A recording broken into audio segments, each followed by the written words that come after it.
Hey YouTube, Shane from Blind Dog Blades, and I thought I'd shoot a quick video of this Racine Power Hacksaw I just got. Yeah, it's uglier than hell, isn't it? But it was free, so I can't complain. I had a gentleman stop by a couple months ago and he's got two of these. Asked if I'd be interested in them. He knows I used to do a lot of machine restorations and stuff. So he brought this one, and the other one's buried in his barn, so he's got to clean that up before he can bring it down to me. This is a model W38, I believe. Takes a 14-inch blade, 6-inch stroke.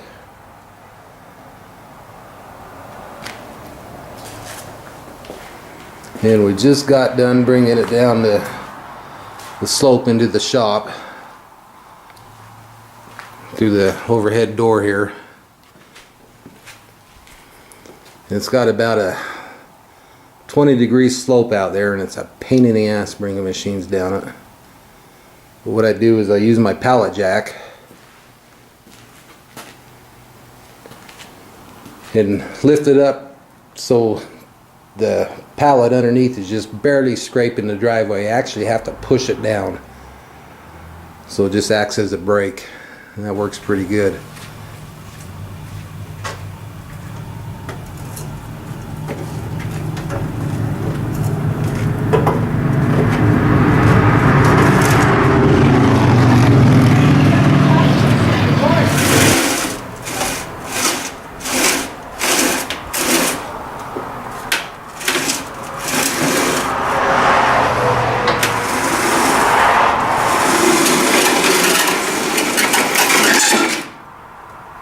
See, the device is not on it. It's at his place. He does have it.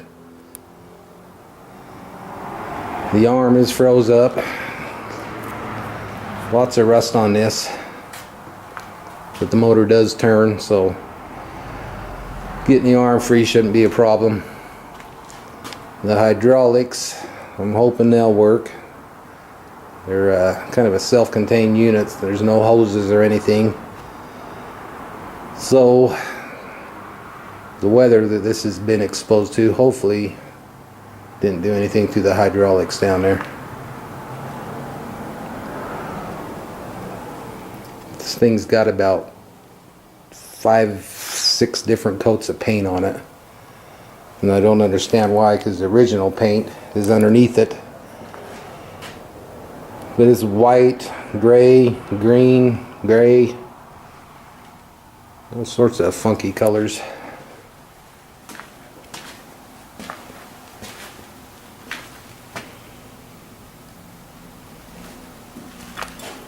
The coolant reservoir down underneath full of water, rusty water.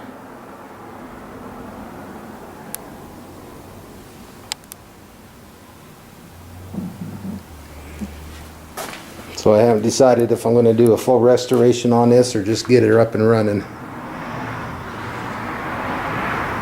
Ever since I sold my big Marvel one, what was it, a Marvel 4B? I can post a picture of it here.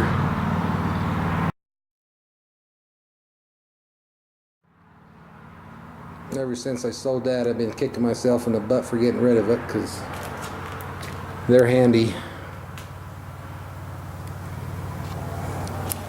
So I think I'll just probably clean this up, get rid of the rust, and get it working.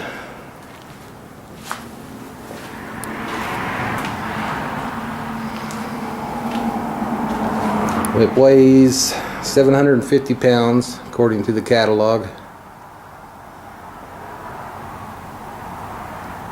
So I'm gonna have to get my cherry picker out, lift it up off of this pallet, and get her set back down on the floor.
That's the latch to this big door. The guy thinks he has it, so I'm hoping he does.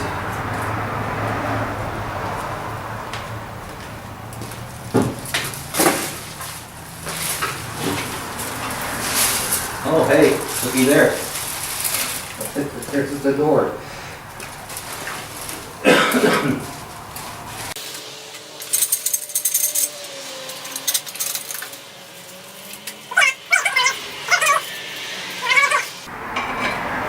Looks like the original knob is missing. I actually think I have something that'll work for that.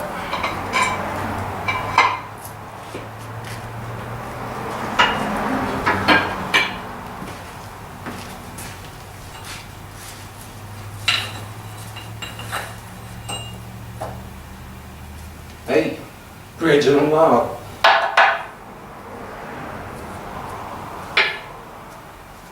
Cool.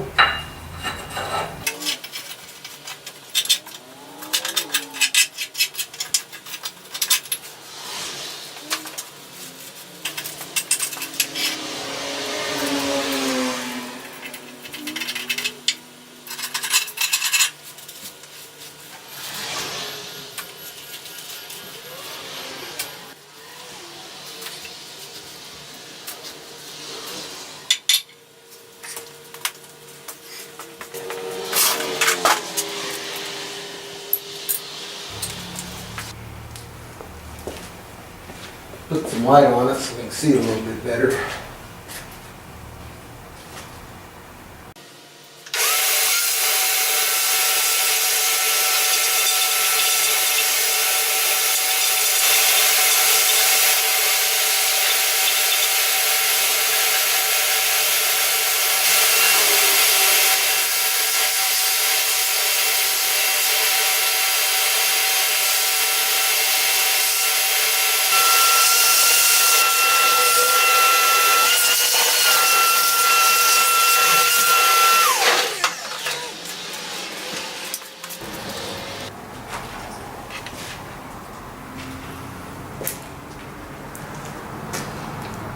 This stuff's the 50-50 mix of acetone and ATF, transmission fluid.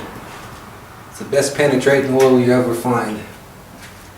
I've been using this stuff 20 years and haven't found anything that works better. So anywhere that's got moving parts or grease zerk, give her a squirt with this.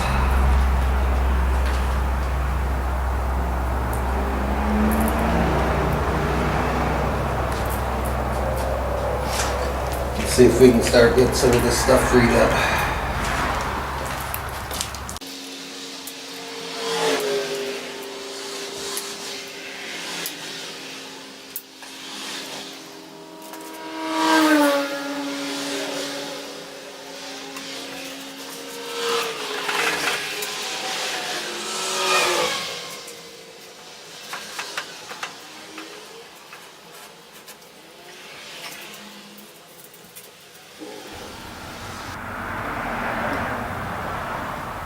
Well, that's about as far as I'm going to go on this today. Got her soaking in that acetone ATF mix. It did free up the arm, so it's moving back and forth. Clutch and everything's spinning. Hydraulic tank is bone dry, so I hope there's not a crack, but it's clean in there. And you can see down in the bottom right corner, that's where the coolant pump is, and it's completely seized up. About 2 inches of water right there, and it's just full of rust. So I'm gonna have to figure out a way to get all that rust out of there. But this should be a fun project. I think it looks a lot better than it did when it come in. I don't know if I said that acetone is eating that green paint right off. So looks better. And I'm excited to get this going. I can definitely use it. Alright, I think that'll be the end of this video. Next weekend I'm hoping I'll be camping, but if I'm not, I'll do some more work on this. And we'll talk to you later.